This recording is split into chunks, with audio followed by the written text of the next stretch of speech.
আমার স্বপ্ন শুধু এলিট প্যানেলে না, আমার স্বপ্ন হচ্ছে ওয়ার্ল্ডের সেরা আম্পায়ার হওয়া। সো সেই স্বপ্ন নিয়ে আমি এগিয়ে যাচ্ছি এবং সেটা অসম্ভব নয়।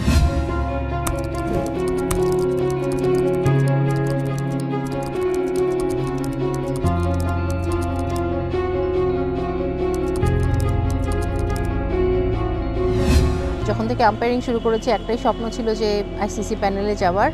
আলহামদুলিল্লাহ স্বপ্নটা সত্যি হয়েছে, অসাধারণ লাগছে। বাংলাদেশ ক্রিকেটের জন্য এবং বাংলাদেশ উইমেন্স ক্রিকেটের জন্য অনেক বড় একটা অর্জন, কারণ বাংলাদেশের মেয়েরা ভালো ক্রিকেট খেলছে, কিন্তু বাংলাদেশের নারীদের কথা যদি বলি, ক্রিকেট ছাড়া ইন ফিউচার কোচিংয়ে আসা বা আম্পায়ারিংয়ে বা কমেন্ট্রিতে সেই জায়গাগুলোতে অনেক পিছিয়ে ছিল। সো সেই জায়গা থেকে আমরা অনেক এগিয়ে এসেছি এবং কেউ হয়তো কল্পনাও করতে পারেনি যে বাংলাদেশ থেকে 4 জন আইসিসি প্যানেলে যাবে এবং এত তাড়াতাড়ি যাবে এবং আম্পায়ারিং করবে, সেটা সবথেকে বড় ব্যাপার।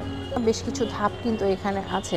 সো আমরা যেটা করেছি যে ছেলেদের 3rd division, 2nd division, 1st division, লঙ্গার ভার্সন, মাল্টিপল টেস্ট ম্যাচগুলো সেগুলো করে এসেছি এই জায়গাটায়। আর রিকোয়ারমেন্ট যেটা থাকে যে ফার্স্ট ক্লাস টুর্নামেন্ট ম্যাচ করতে হয়, সেটা তো আসলে যেহেতু বাংলাদেশের মেয়েরা এখন পর্যন্ত লঙ্গার ভার্সন খেলে না সেভাবে, সেটা করা হয়নি। বাট তার আগেই আমি আসলে অনেকগুলো ইন্টারন্যাশনাল ম্যাচ করে ফেলেছি, যার কারণে রিকোয়ারমেন্ট আসলে পূরণ হয়ে গেছে এবং অনেক দিন ধরে আমরা তো আম্পায়ারিং করছি। এবং সবথেকে বিশেষ ব্যাপার যে বাংলাদেশের মেয়ে আম্পায়াররা ছেলেদেরও সব ম্যাচগুলোতে আম্পায়ারিং করছে বাংলাদেশের 3rd division, 2nd division, 1st ডিভিশনে, যেখানে অন্যান্য দেশে কিন্তু যারা আম্পায়ারিং করে তারা শুধু মেয়েদের ম্যাচগুলোতেই আম্পায়ারিং করে। সো এই জায়গাটা আমরা অনেক বেশি অ্যাডভান্টেজ পেয়েছি বাংলাদেশে। আর প্রস্তুতি অনেক আছে, পড়াশোনা অনেক করতে হয়, কারণ আপনারা জানেন যে প্রতি বছরই নতুন নতুন কিছু ল আসে, যদিও 1-2টা চেঞ্জ হয়, বাট পড়াশোনা অনেক বেশি করতে হয়, নলেজটা অনেক বেশি রাখতে হয়, জ্ঞানের ভাণ্ডারটা আপনার সম্পূর্ণ থাকতে হবে। আপনি যখন একটা জায়গায় যান, আপনাকে জানতে হবে যে কোন কাজটা করলে পানিশমেন্টটা কী, সেগুলো না জেনে কিন্তু আপনি সেই জায়গায় কাজ করতে পারবেন না। সো প্রস্তুতির অনেক ব্যাপার আছে। আম্পায়ারিং ক্যারিয়ারে সব কিছুই চ্যালেঞ্জিং, প্রত্যেকটা বল চ্যালেঞ্জিং, প্রত্যেকটা আপিল চ্যালেঞ্জিং। সো স্পেসিফিকলি বলা যাবে না যে এই ব্যাপারটা অনেক বেশি চ্যালেঞ্জিং। সো আলাদাভাবে কোনো কিছু না, বাট সব কিছুর ওভারঅল যদি বলেন খুবই কঠিন একটা কাজ।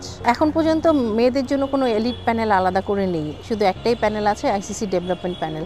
বাট আশা করছি ইন ফিউচার যখন হবে এলিট প্যানেল, ডেফিনেটলি তো সুযোগ থাকবে। আমার স্বপ্ন শুধু এলিট প্যানেলে না, আমার স্বপ্ন হচ্ছে ওয়ার্ল্ডের সেরা আম্পায়ার হওয়া।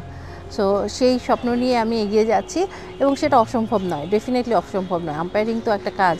যদি সৈকত ভাই এলিট প্যানেলে যেতে পারে, টপ 8-এ আসতে পারে ওয়ার্ল্ডে, সেখানে টপ 1-এ আসাও কোনো ব্যাপার না, সৈকত ভাইয়ের জন্যও না বা আমাদের জন্যও না। বাট সেটার জন্য হার্ডওয়ার্ক করতে হবে, অনেক বেশি কষ্ট করতে হবে, সময় দিতে হবে। আমার স্বপ্ন অবশ্যই ওয়ার্ল্ডের 1 নম্বর হওয়া। আমি জানি না হবে কিনা, বাট স্বপ্ন দেখতে তো আসলে দোষ নেই। একটা ভালো জায়গায় চলে গেলে পেশা হিসেবে খুবই ভালো পেশা, বাংলাদেশের পরিপ্রেক্ষিতে ডেফিনেটলি খুব ভালো একটা পেশা, বিশেষ করে নারীদের জন্য। কারণ অনেক বেশি মেয়েদের সুযোগ এখন ওয়ার্ল্ড ওয়াইড অনেক বেশি ইন্টারন্যাশনাল ম্যাচ করার সুযোগ পাওয়া যাচ্ছে, টুর্নামেন্টগুলো অনেক বেশি আছে।